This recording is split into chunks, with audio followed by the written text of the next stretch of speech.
everyone, and welcome back to my very, very ambitious August TBR. It's been a long time since I've done a TBR video. I tend to do a lot of mood reading, but I have a lot of books that I absolutely need to get to, so I decided I wanted to share them with you all and try to get to them in the month of August. I have 10 books, you guys.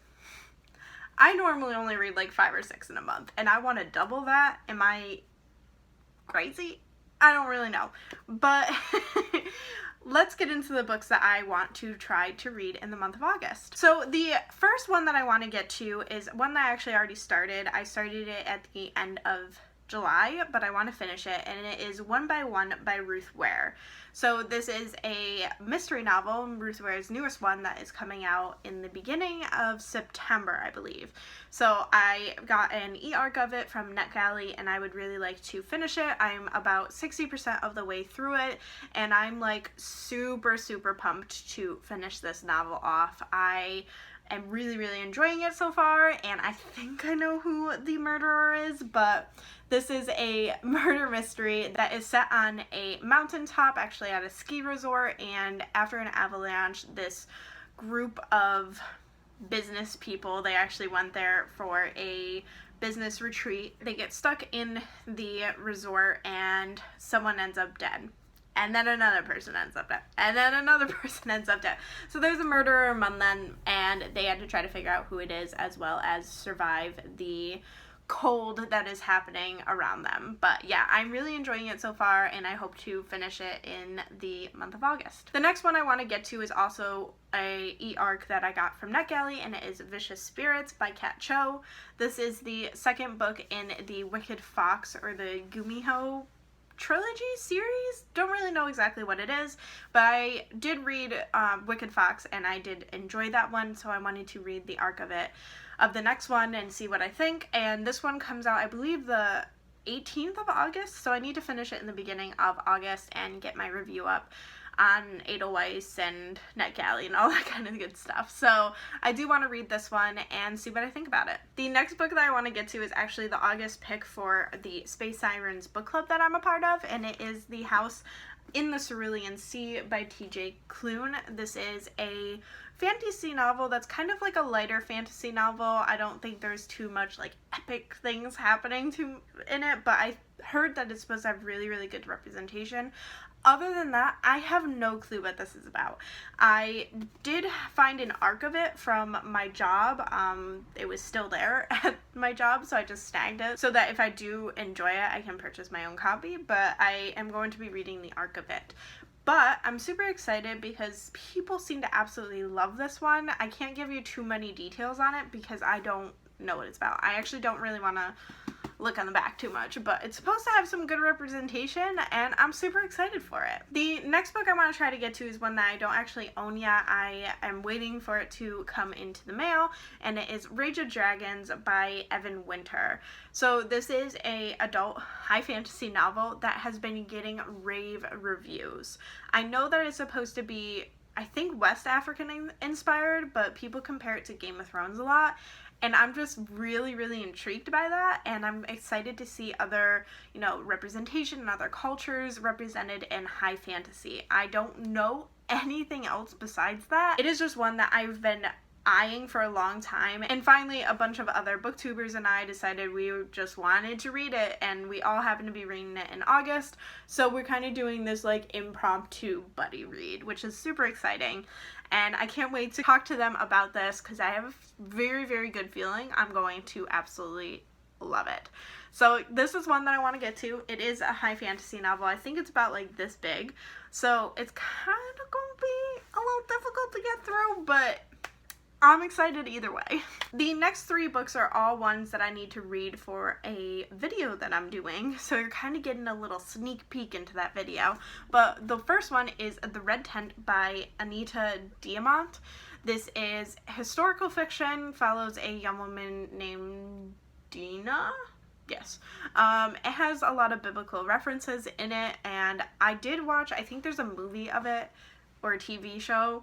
don't remember which, but I did watch that and really enjoyed this. So I am excited to read the book. This is one of my sister's favorite books. She actually really enjoyed this one, so she's going to be happy to see this on my list here. But this is one that I want to get to. It's about 400 pages long. It's one of those mass market paperbacks, so I should be able to read it pretty quickly if the events go smoothly for me. But yeah, I'm excited to read this one. I'm excited to read all of these, so hopefully I can get to everything. But yeah, I'm really interested in it, and I'm excited to see where it goes and how it differs from the TV show or movie adaptation of it. Next, I want to read A Desperate Fortune by Susanna Kearsley. This is a kind of a chunky book. It's like 500 pages. I was completely wrong there. It's 500 pages long.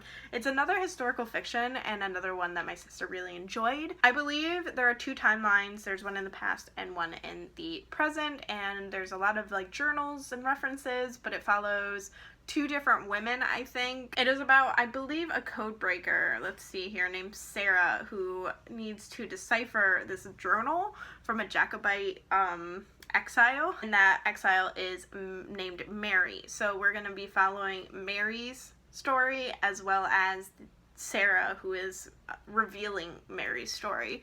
So I'm interested to see that. There's supposed to be some good romance in here for both of the women, and I'm excited to see that because I love historical romance. It's one of my favorite genres now.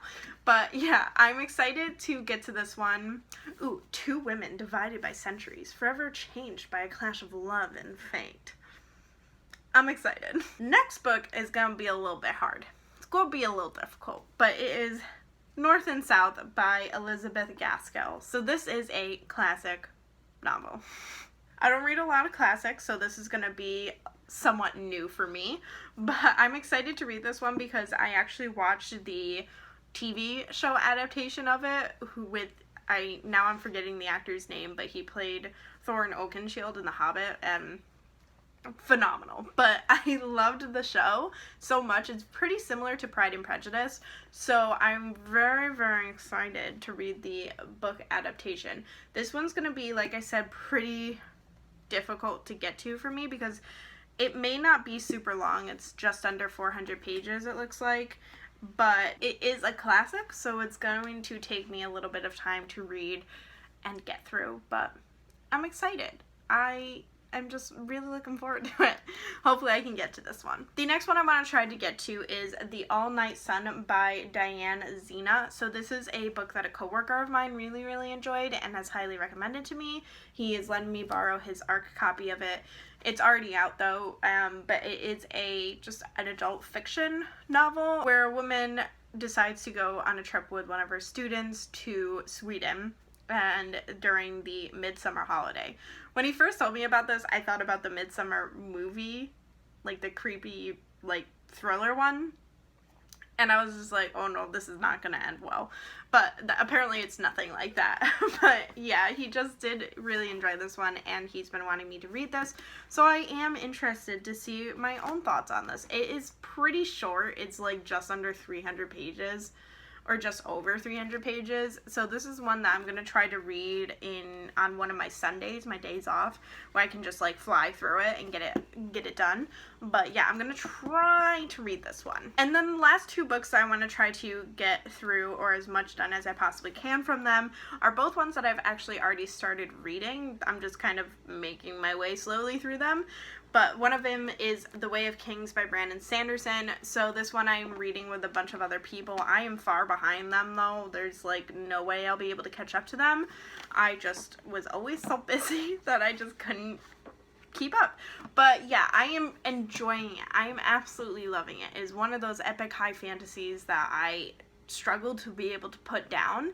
It's just being able to pick it back up and find the time to do so is kind of hard for me.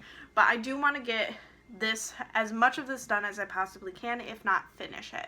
So I have a good chunk left of it. I think, I'm only this far into it. It's not that far. Hopefully I can get more of it done. But yeah, this one, for sure. And then the final one is one, again, that I've already started to read, and it is Stamped from the Beginning by Ibram X. Kendi. So this is a adult nonfiction book that is pretty slow going for me, only because it's a lot of like heavy information. And I think I might try to find the audiobook version of this, because I think I might be able to get through it a bit faster and a bit better. But I have been tabbing the important bits that I found in it so far, but I do want to get a good chunk of this done this month as well. So there you have it, everyone. These are the books I want to try to get through in the month of August. I don't know if I'm going to be able to get through all of these. I might even just find other books that I want to read and read those instead. Usually that's what happens for me. But if you've read any of these books, let me know. I would love to know your thoughts on them. Please like this video and subscribe if you aren't already, and I will see you all next time. Bye!